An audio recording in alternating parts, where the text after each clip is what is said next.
So, Magic Conch Shell, what do we need to do to get out of the kelp forest? Nothing. The shell has spoken! Hey, how's it going? It's been a minute.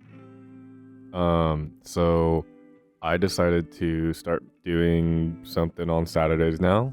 I'm gonna start making small little 3D models. I'm gonna call them Asset Saturdays just because they're gonna happen on Saturdays, because that's probably when I'm gonna have the most time to edit and, probably get everything done throughout the week. I'm hoping to do this every week, if not every other week.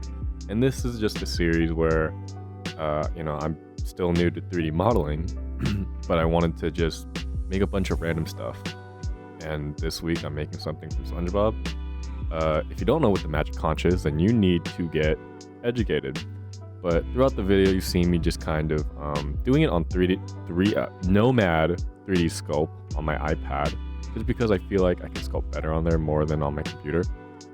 But for this project, I just made everything in parts. So I did the base of the shell where the voice comes out of, and then I did little, I don't want to say little poop tops, but little circles that then protrude out and then become the rest of the shell. And you can see in this part, I start to add little carves from the design, as I have a reference up there. And I'm honestly just working on getting the right shape of it all, in proportion. Oh, and this is the part where I start working on the pull string. But yeah, I when I first started this, I was having a lot of trouble just trying to do everything in one piece. And I realized, and as everyone tells me all the time, is you got to work in small portions, manageable portions, do everything in small shapes, and just know that you can bring everything back together.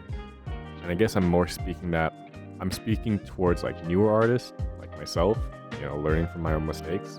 And you can see here that I'm trying to work on, add a curve to the wire, but I couldn't do it and I couldn't figure it out. So I just gave up on it and just continued working. And I'm hoping just to do this more and use them in small animations, as you saw from the first 30 seconds, just doing something quick and easy. Also for just practice and just for fun, I hope this can just show and highlight what I've learned so far, and then just where I want to keep going.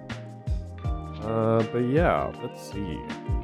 I will say, throughout this whole thing, it wasn't difficult per se, but there was a part where I was putting this into Blender and I was trying to animate, and I should have, I don't know why I didn't, but I should have just re-apologized everything, because there was a lot of vertices on here and it kind of screwed up some things.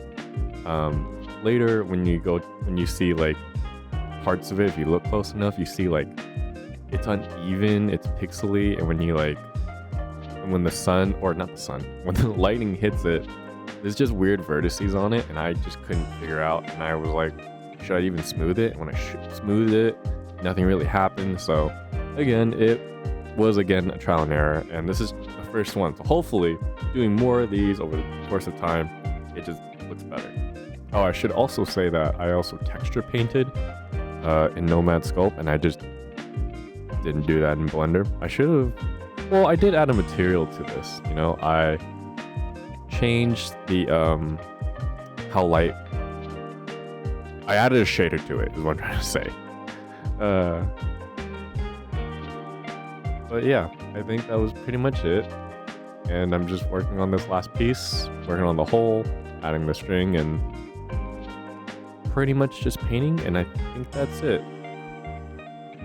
And not much to this project. Hopefully I do something more complex and a little more challenging, but we'll see if I can get that done. And here's the final turnaround.